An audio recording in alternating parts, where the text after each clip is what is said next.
அனைவருக்கும் வணக்கம். நான் யுகேஷ் கண்ணன். நீங்க பார்த்துட்டு இருக்கிறது another episode of IT கொஞ்சம் டிலுலு நிறைய சொல்லுலு. இன்னைக்கு எந்த தலைப்பை அலசி ஆராய போறோம் அப்படின்னு பார்த்தீங்கன்னா, சிங்கப்பூரில் தமிழ் நாடகத்துறை. அதன் மீது இளையர்களின் ஆர்வம் அப்படின்ற தலைப்பை தான் பார்க்க போறோம். இன்னைக்கு அதை பத்தி பேச என் கூட 3 பேர் இருக்காங்க. அவங்க யாருன்னு இப்ப பார்க்கலாம். முதலாவதா குகன். அவர் அண்மையில தமிழ் நாடகத்துறையில வந்திருக்காரு. இப்ப நீங்க என்ன பண்ணிட்டு இருக்கீங்க? கரண்ட்டாக இப்போ தான் பாலிடெக்னிக்லாம் என் டிகிரி முடித்தேன். இப்போது தேசிய சேவை போகிறதுக்காக வெயிட் பண்ணிட்டு இருக்கேன். ஓகே. அடுத்ததா பிரியா. அவங்க சிறு வயதில் ஆங்கில நாடகங்களில் நிறைய நடிச்சிட்டு இப்போ தமிழ் நாடகத்தில் கொஞ்சம் கொஞ்சமாக காலை எடுத்து வச்சிருக்காங்க. நீங்கள் இப்போ என்ன பண்ணுறீங்க? நான் இப்போ வேலை தேடிட்டு இருக்கேன். ஓகே. ஸோ மூன்றாவதா யார் அப்படின்னு பார்த்தீங்கன்னா கார்த்திக். வணக்கம். நான் இப்போ NUSல இயர் 4 கம்ப்யூட்டர் சயின்ஸ் பண்ணியிருக்கேன், ஃபைனல் இயர். ஒருத்தர் இப்போ தான் பாலி முடிச்சுட்டு NS போக போகிறீங்க, ஒருத்தவங்க படித்து முடிச்சிட்டிங்க, இன்னொருத்தர் இன்னும் பல்கலைக்கழகத்தில் படிச்சுட்டு இருக்கீங்க இல்லையா? ஸோ உங்கள் எல்லாருக்குமே இருக்கிற ஒரு காமன் பாயிண்ட் அப்படின்னு பார்த்தோன்னா தமிழ் நாடகம். எல்லாருக்குமே தமிழ் நாடகம் ஏதோ ஒரு வகையில் உங்கள் வாழ்க்கையில் ஒரு அங்கமாக இருக்குது. ஸோ குகன் நீங்கள் அண்மையில் 2 தமிழ் நாடகங்கள் நடிச்சிருக்கீங்க இல்லையா? ஆமாம். ஸோ அந்த 2 நாடகங்கள் என்னென்ன அப்படின்றதும் சொல்லுங்கள். அது மட்டும் இல்லாமல் உங்களுக்கு இந்த தமிழ் நாடகங்கள் மேலே எப்படி ஆர்வம் பிறந்தது? கிட்டத்தட்ட 2 மாதத்தில் இன்னொரு 2 நாடகங்கள் பண்ணியிருக்கேன். ஒன்று டுவோபல்ஸ்னு சொல்லிட்டு ஒரு நாடகம். இது தெஸ்பியன் சபா அப்படிங்கிற ஒரு ஸ்டார்ட் அப் கம்பெனி அவங்களோட இனிஷியேட்டிவ் மூலமாக இது நடந்த ஒரு ப்ளே. அடுத்து அவாந்த் நாடகக்குழு, எல்லாருக்கும் பரிச்சயமான ஒரு நாடகக்குழு. அவங்க இப்போது 12 Angry Menங்கிற ஒரு நாடகத்தை மேடை ஏற்றிருக்காங்க. அதில் ஒரு முக்கிய கதாபாத்திரம் நான் செஞ்சுருக்கேன். முதல்ல வந்த ஒரு அனுபவம் எப்படின்னா, நான் இப்போ ஒரு P5 நான் இருப்பேன். ஸோ அப்போ அதே அவான்ஸ் நாடகக்குழு. ஸோ அது ஒரு ஃபுல் சர்க்கிள் மூமெண்ட் அப்படின்னு சொல்லலாம். அங்கே ஆரம்பித்து இப்போது மறுபடியும் இங்கே ஒரு அவங்க மூலிமா ஃபர்ஸ்ட் ப்ரொடக்ஷன் நான் பண்ணியிருக்கேன். ஸோ ஒரு 13லேருந்து 17 வயது மாணவர்களுக்கு ஒரு நடிப்பு பட்டறை, ஒரு 3 நாள் பட்டறை அந்த மாதிரி செஞ்சுருந்தாங்க. ஸோ P5 எங்கள் அப்பா அம்மா சரி வீட்டில் தானே இருக்கான், எங்கேயாச்சும் போய் அந்த எனர்ஜியை போய் ஓடி ஆடி கொஞ்சம் கழிச்சு போய் வரட்டும்னு சொல்லிட்டு அனுப்புனாங்க. பெருசாக ஒன்றும் காரணம் இல்லை. அங்கே போனப்போ எல்லாமே புதுசாக இருந்துச்சு. அப்போ இந்த சைடு ஒரு பிளாக் பாக்ஸ் இருந்துச்சு, அந்த சைடு போனால் ரிஹர்சல் ரூம் சொல்லிட்டு பெரிய ஒரு ஸ்பேஸு.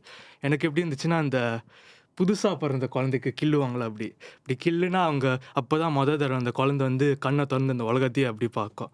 ஸோ எனக்கு அந்த மாதிரி இருந்துச்சு, எனக்கு அந்த குழந்தைய கில்ற மாதிரி.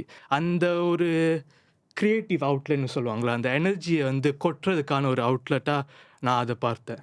ஒரு நாடகமோ ஒரு மேடை நாடகத்தை அரங்கேற்றுவது. ஸோ அப்படியே முடிஞ்சு 3 நாள் முடிஞ்சு கிளம்பும் போது எனக்கு விட்டு போக மனசு வரல. அப்படியே அப்பாவை கேட்டால் 3 நாள் போயிடுச்சா, அதுக்குள்ளேயுமா இன்னும் கொஞ்ச நாள் வச்சுருக்கலாமேங்கிற அந்த விட்டு போகிற மனசு வரல. அப்போது இருந்த அந்த உணர்வு இப்போவும் இருக்குது எனக்கு. இப்போ கூட அந்த மேடைனாலே அந்த விட்டு போகிற மனசில். ஸோ பிரியா நீங்கள் சிறு வயதில் தொடக்கப்பள்ளியிலேருந்தே நீங்கள் ட்ராமா சிசியில் இருந்திருக்கீங்க இல்லையா? ஸோ அது ஆங்கில ட்ராமாவாக இருந்தது. எந்த கட்டத்தில் ஓகே தமிழ் தியேட்டர் ட்ரை பண்ணலாம் அப்படின்ற எண்ணம் வந்தது? பல்கலைக்கழகத்தில் நண்பர்கள் கூடலாம் இருக்கும்பொழுது நான் இங்கிலீஷ் தியேட்டரில் தான் இருக்குது, அது போய் பண்ணலாம் அப்படின்னு ஒரு ஆர்வம் வந்துச்சு. அப்புறம் நண்பர்கள் கூடலாம் பழகும் போது அவங்களும் தமிழ் தியேட்டர் பண்ணுறாங்க அப்படின்னு சொல்லும்போது அது எப்படி வேறுபட்டு இருக்கும் அப்படின்னு ஒரு எண்ணம் தான் எனக்கு தோணுச்சு.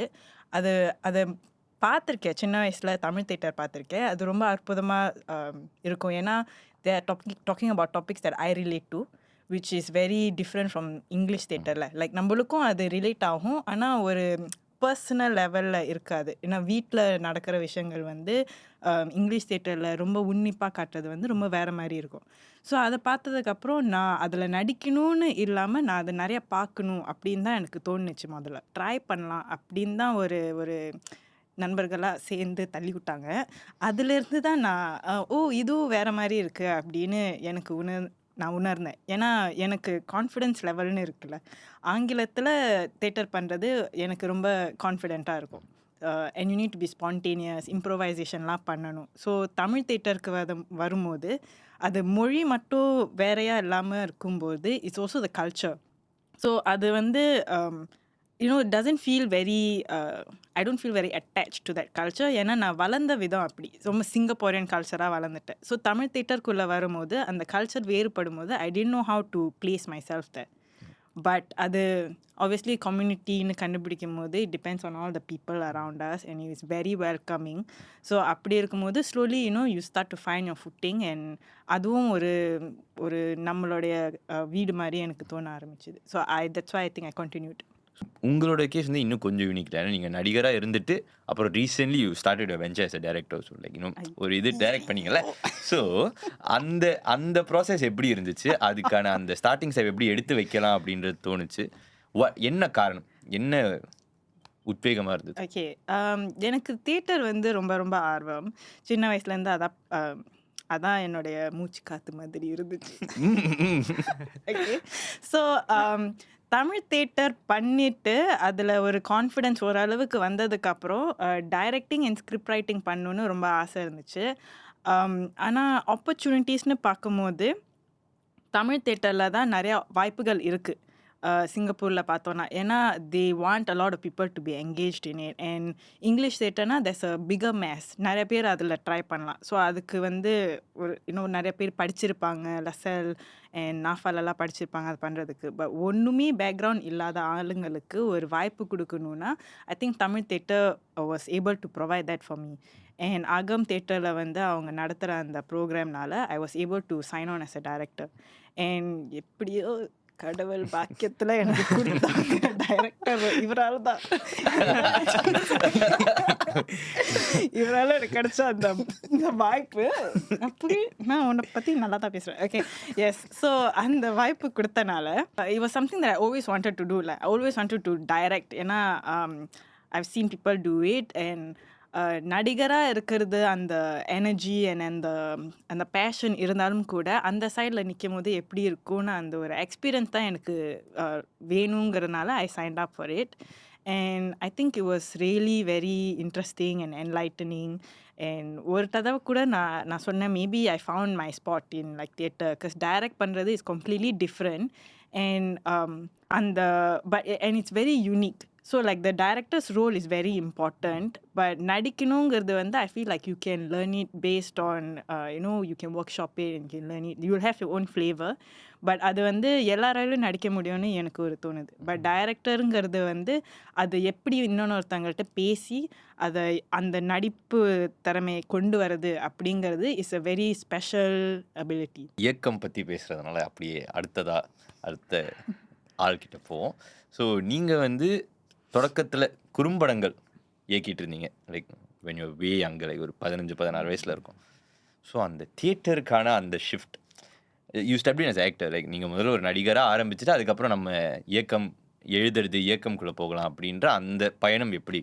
உயர்நிலை பள்ளியில் இருக்கப்பவே வந்து எனக்கு அது கலை சம்மந்தப்பட்ட விஷயங்கள் எது பிடிக்கும்னா நடிக்கிறத விட, நடனம் ஆடுறதை விட, பாடுறதை விட எனக்கு எழுதுறது பிடிக்கும். ஆனால் எழுதுறதை தாண்டி அதை வந்து ஒரு விஷுவலாக நம்ம எடுத்து அதை போய் நம்ம ஒருத்தவங்கள்ட்ட காட்டி அவங்க அதை எப்படி பார்க்குறாங்கிறது தான் எனக்கு பிடிச்சிருந்தப்ப சரி அதோட நேச்சுரல் ப்ரோக்ரஷன் வந்து திரைப்படங்கள் மூலமாக தான் அந்த ஒரு அனுபவம் கிடைக்கும். ஆனால் திரைப்படங்கள் செய்கிறதுக்கு அந்த ரீசோர்ஸஸ் ஒரு மாணவனுக்கோ ஒரு இளைஞனுக்கோ இல்லாதனால குறும்படம் தான் வந்து அப்போ செய்கிற அந்த வாய்ப்பு கிடைச்சிது. அதுக்கு வந்து இன்றைக்கி நண்பர்கள் நிறைய பேர் இருந்தாங்க என்னுடைய உயர்நிலை பள்ளியிலேருந்து. அதனால் நாங்கள் ஒரு குழுவாக செஞ்சு அதில் வந்து அதிகமாக செஞ்சு அதில் ஒரு நாட்டம் வந்துச்சு. அதையை தாண்டி அடுத்து வேறு என்ன குறும்படங்கள் இல்லை எழுதுறது இயக்கம் தாண்டி என்ன பண்ணலான்னு யோசிச்சுட்டு இருக்கப்ப ஆனால் திடீர்னு வந்து ஒரு சீனியர் மூலமாக வந்து தேசிய பல்கலைக்கழக தமிழ் பேரவையோட சங்கே முழங்குல நடிக்கிறதுக்கு ஒரு சிறிய வாய்ப்பு கிடச்சிது. அதுதான் எனக்கு மேடை நாடகத்துக்கு கிடைச்ச முதல் ஒரு படி. அது வந்து என்னன்னு தெரியாமல் தான் நான் முதல்ல அந்த படி எடுத்து வச்சேன், சும்மா சீனியர் கேட்டாங்கிற ஒரே காரணத்துக்காக. ஆனால் அங்கே போய் எப்படி அவங்க சங்கே முழங்க செஞ்சாங்க, எப்படி அவ்வளோ பெரிய மேடையில் வந்து 100க்கும் மேற்பட்ட மாணவர்கள் சேர்ந்து ஒரு மாபெரும் ஒரு மேடை நாடகத்தை படைச்சாங்கிறத பார்க்குறப்ப எனக்கு அது மேலே ஒரு மோகம், ஒரு மரியாதை கூட ஏற்பட்டுச்சு. ஏன்னா இந்த மாதிரி நம்ம வந்து இப்போ உயர்நிலை பள்ளியில் பண்ணுற நாடகமெல்லாம் வந்து தீபாவளிக்கோ பொங்கலுக்கோ நம்ம ஸ்கூல் முன்னாடி பண்ணுறது தான். அது 10-15 பேர் ஒரு கிளாஸ் ஈவினிங்கில் உட்காந்து நம்ம ப்ரிப்பேர் பண்ணிகிட்டு இருப்போம். ஆனால் இது வந்து ஒரு 4 மாதங்களாக வாரம் இவங்க வந்து ரிஹர்சல் பண்ணி அதுக்கான மற்ற டிபார்ட்மெண்ட்ஸையும் அவங்க வந்து எல்லாருமே மாணவர்களை இழுத்து போட்டு பண்ணாங்கிறப்ப அது எப்படி பண்ணாங்கிற புரிஞ்சுக்கிறங்கிறதுக்காக அது மேலே இன்னும் வந்து புரிதல் இன்னும் கொஞ்சம் அந்த மற்ற சீனியர்ஸ் மூலமாக தெரிஞ்சுக்கிட்டு அடுத்த ஆனால் எப்படியா இருந்தாலும் அந்த அந்த ஒரு வருஷத்தில் நான் நடிச்சிருந்தாலும் எனக்கு விருப்பம் வந்து எப்போவுமே வந்து இயக்கத்து மேலே தான் இருந்துச்சு. சரி, அடுத்த சங்கிய முழங்க வரப்போ நம்ம எழுத்தாளராக முதல்ல போவோம் அப்படிங்கிற பாதையில் போயிட்டு அப்புறம் வந்து இயக்கம் செய்கிறதுக்கான வாய்ப்பு கிடைச்சிது. அப்போ வந்து சரி நம்ம அப்போ உண்மையாக அந்த வாய்ப்பு கிடைச்சப்ப வந்து மேடை நாடகம் இயக்குறதுன்னு என்னன்னு எனக்கு கிட்டத்தட்ட ஒன்றுமே தெரியல தான் சொல்லணும். அதாவது எப்படி ஒரு குறும்படம் இயக்குறமோ அதே மாதிரி மேடை நாடக இயக்கமும் வேலை செய்கிறதில்ல.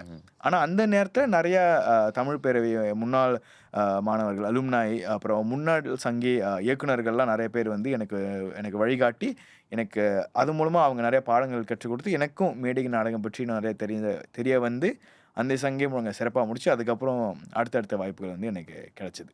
நீங்கள் வந்து குறும்படமும் இயக்கியிருக்கீங்க, நாடகங்களும் இயக்கியிருக்கீங்க இல்லையா?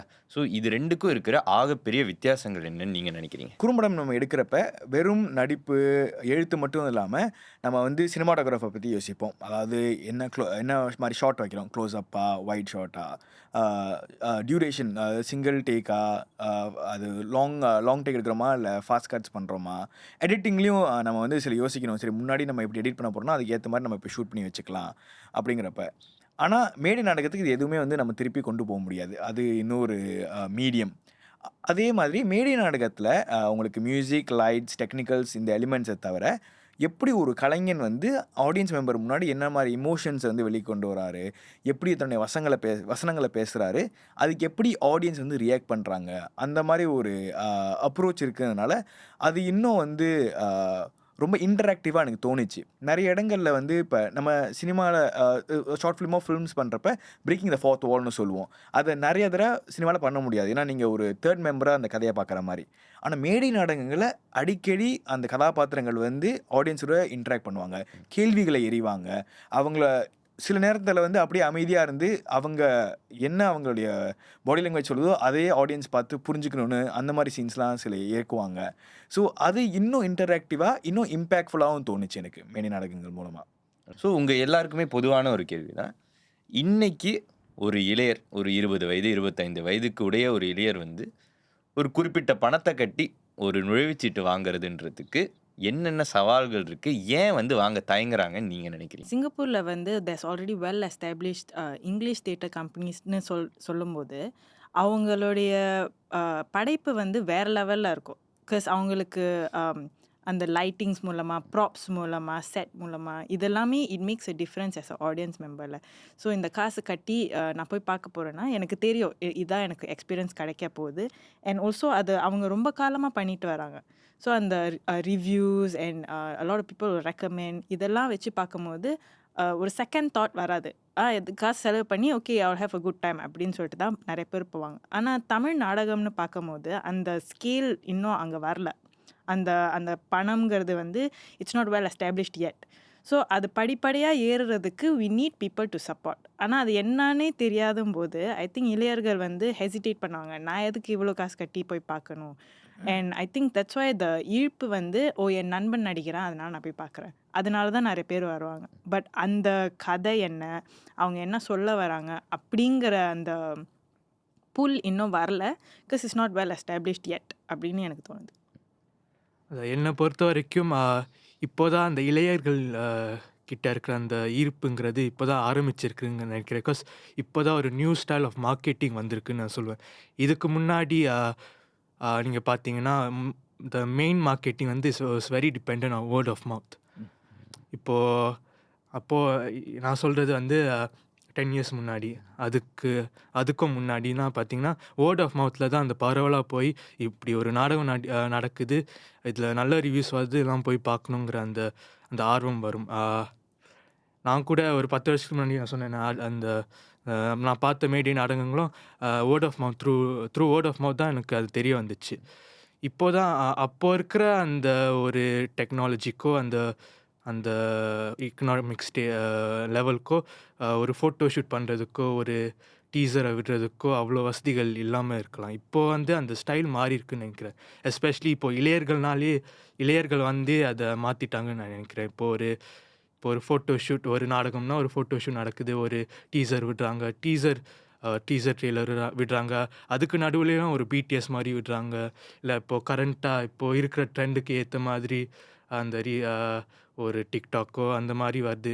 ஸோ இந்த மாரி என்கேஜ்மெண்ட் உண்டுபடுத்துறதுனால, ஐ திங்க் இப்போ வந்து அந்த ஒரு பார்வை வந்து ப்ராடன் ஆயிருக்குன்னு நெனைக்கிறேன். இப்போ அந்த ரீச் வந்து ப்ராடன் ஆயிருக்கு. இப்போ போய் நெறைய பேருக்கு சேருது. பட் நீங்க சொன்ன மாரி இன்னும் இருக்கிற ஒரு பிரச்சனை என்னன்னா, இப்போ இவ்ளோ காசு கட்டி நான் போய் பார்த்து தான் ஆவணுமாங்கிற அந்த அந்த ஒரு கேள்வி இருக்க தான் செய்யுது. ஒரு 40 வெள்ளி, 50 வெள்ளி குடுத்து நான் பார்க்கணுமாங்கிற அந்த ஒரு டிஸ்கஷன் இன்னமும் இருக்க தான் செய்யுது. இதுக்கு முன்னாடியும் இருந்துச்சு, இப்பவும் இருக்கு.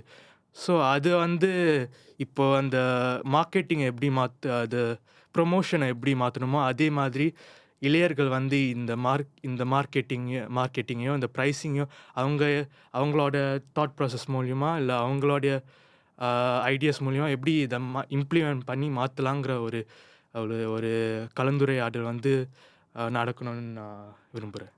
இப்போ நான் வந்து அடிக்கடி மேடை நாடகங்கள் பார்க்குறேன்.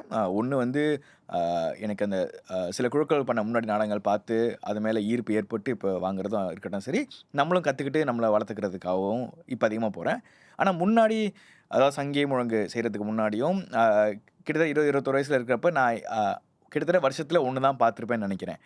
அதுவும் என் நண்பன் செய்கிறதுக்காக தான், இல்லை தெரிஞ்சவங்க யாராவது செய்வாங்கிறதுக்காக தான். அடிப்படை காரணம் வந்து நம்ம அந்த மேடை நாடகம் மூலமாக நமக்கு நம்மளுடைய பணத்துக்கு ஒர்த்தா இருக்குமா அப்படிங்கிற ஒரு கேள்வி முதல்ல இருந்துச்சு. ஆனால் அந்த இக்குவேஷன் எப்போவுமே எப்படி யோசிப்போம்னா, இப்போ ஒரு படம் பார்க்குறோன்னா இந்த படத்தோட டிக்கெட்டோட விலை வந்து இப்படி இருக்கும், நான் இவ்வளோ என்ஜாய் பண்ணுறேங்கிற மாதிரி ஒரு இக்குவேஷன் நம்ம போட்டு வச்சுருக்கோம். அந்த இக்குவேஷனுக்கு மேடை நாடகங்கள் வேலை செய்யுமா அப்படிங்கிற ஒரு பாணியில் யோசிச்சதுனால தான் முதல்ல டிக்கெட் பெருசாக வாங்கலை. ஆனால் அதுக்கப்புறம் உண்மையாக 1-2 நாடகங்கள் போய் பார்க்குறப்ப நம்மளுக்கும் ஒரு புரிதல் வருது. இது ஒரு வேறு வகையான வந்து ஒரு கலை படைப்பு. நம்ம எப்படி ஒரு கலை நம்ம திரைப்படங்கள் பார்க்குறது வந்து யூடியூப்பில் பார்க்குறது நம்ம ஒன்றுபடுத்தி படுத்தணும்னா அப்போ நம்ம திரைப்படங்களுக்கும் போக மாட்டோம். அப்படி கடைசியில் பார்த்தா நம்ம வந்து எல்லாத்தையும் வந்து கம்பேர் பண்ணிக்கிட்டு இருந்தால் நம்ம வந்து எந்த ஒரு படைப்பையும் அதை ரசிக்கிறதுக்காக போக மாட்டோம். ரொம்ப வந்து ஒரு எதிர்பார்ப்போம் லாப நோக்கத்தோடு போகிற மாதிரி இருக்கிற பட்சத்தில் போயிடும். அது இல்லாமல் எப்போ ஒரு அந்த படைப்பை நம்ம அடிப்படையில் நம்மளுக்கு வந்து ஒரு ஈர்ப்பு, நமக்கு ஒரு விருப்பம் ஏற்படுதோ அப்போ தான் வந்து நம்ம அதிகமாக இன்னும் அதை போய் பார்க்க முடியும். எனக்கு அது வந்து என்னுடைய அனுபவங்கள் மூலமாக ஏற்பட்டுச்சு. முடிக்கிறதுக்கு முன்னாடி நான் என்ன கேட்க விரும்புகிறேன்னா, இப்போ உங்கள் எல்லார்கிட்டையும் வந்து நான் ஒரு இளையர்கிட்ட, நீங்களும் இளையர்கள் தான், ஆனால் இன்னும் ஒரு 15-16 வயது இளையர்கிட்ட வந்து ஒரு 5 வார்த்தைகளில் தமிழ் தியேட்டருக்கு நீங்கள் வாங்க அப்படின்னு கன்வின்ஸ் பண்ணணும்னா என்ன சொல்லி கன்வின்ஸ் பண்ணுவீங்க? அது ஒரு போதை, அது ஒரு தொத்தி கொண்டா அதுக்கு லைஃப் லாங்காக ஒரு அடிமை அறிவிங்க. அந்த மாதிரி தான் அந்த மேடை. ஒன்ஸ் அந்த மேடையில் நீங்கள் ஏறினாலும் அந்த மேடைக்கு பிஹைண்ட் த சீன்ஸ் வேலை செஞ்சாலும் அது அது ஒரு ஹை கொடுக்கும். வேறு எதுலேயுமே அது கிடைக்காதுன்னு நான் நினைக்கிறேன். And it's an outlet for so many things. க்ரியேட்டிவாகவோ உங்களோட எனர்ஜியை அதை இன்வெஸ்ட் பண்ணுறதுக்காகவோ இல்லை நிறைய ஸ்கில்ஸை கற்றுக்கலாம். ஒரு பேக் ஸ்டேஜில் இருக்கிறது, சவுண்ட் எப்படி பண்ணுறது, செட் டிசைன். ஸோ வெறும் ஆர்டிஸ்டிக் அவுட்லெட்டாக இல்லாமல் it's a creative outlet. It's a platform to learn so many things. Tamil நாடகத்தில் தான் வந்து நம்மளுடைய கலாச்சாரத்தை பற்றி கற்றுக்க முடியும், அதை பார்க்க முடியும். இந்த பறை அடிக்கிறது இதெல்லாம் வந்து இங்கிலீஷ் தியேட்டரில் பார்க்க முடியாது. எனக்கும் அது என்னன்னு ஆக்சுவலி தெரியாது. ஆனால் அது போய் பார்க்கும்போது தான் oh my God, what a brilliant sorts of instrument. அது நம்ம கலாச்சாரத்தில் எத்தனை வருஷம் இருந்திருக்கு, இது நம்ம பார்க்கறது இல்லை, கேட்குறது இல்லை. ஏன்னா அந்த மாதிரி தளம் இங்கே இல்லை. ஸோ அந்த ஒரு பர்சனலாக if you don't want to interact with a community because அது ஃபாரினாக இருக்குது அப்படின்னு உங்களுக்கு தோணுச்சுன்னா, as a individual person you are Indian, you need to know more about yourself. அதுக்காக I would encourage them to come and see. I think you will discover more about yourself. ஏன்னா ஒரு கலை வடிவத்தை தாண்டி நம்ம தமிழ் மேடை நாடகத்தில் செய்கிறப்ப நம்மளுக்கு நிறைய இண்டிபெண்டன்ஸ் அண்ட் லிபர்ட்டி இருக்குது. ஏன்னா நமக்கு நிறையா சவால்கள், நம்ம எதிர்பாராத சவால்கள் நிறையா வரப்போ நம்ம தான் அதுக்கு பிரச்சனை கண்டுபிடிச்சிக்கிட்டு இருப்போம். அதுக்கும் மேலே நமக்கு தெரிஞ்ச நிறைய பேர் நம்ம வேலை பார்க்குறப்ப அது ரொம்ப ஒரு மகிழ்ச்சியான அனுபவமும் நமக்கு போகும். அதனால் எவ்வளோ நீங்கள் ஒரு சிறப்பான கலைஞராக வருவீங்கிறத விட you will learn more about yourself and grow more as an individual and as a person for sure. ரொம்ப நன்றி. இவ்வளோ நேரம் உங்கள் கருத்துக்கள் எல்லாத்தையுமே பகிர்ந்துக்கிட்டதுக்கு. நிச்சயமாக பார்வையாளர்களுக்கு பிடிச்சிருக்கும்னு நம்புகிறோம். இத்துடன் இந்த எபிசோடு ஒரு நிறைவுக்கு வருது. நான் உங்களை திரும்ப இன்னொரு ஐடி கொஞ்சம் டுலுடு நிறைய சொல்லுடு எபிசோடில் சந்திக்கிறேன். அது வரைக்கும் உங்களிடமிருந்து விடைபெறுவது யுகேஷ் கண்ணன். தொடர்ந்து ஐடி பக்கத்துடன் இணைந்திருங்கள்.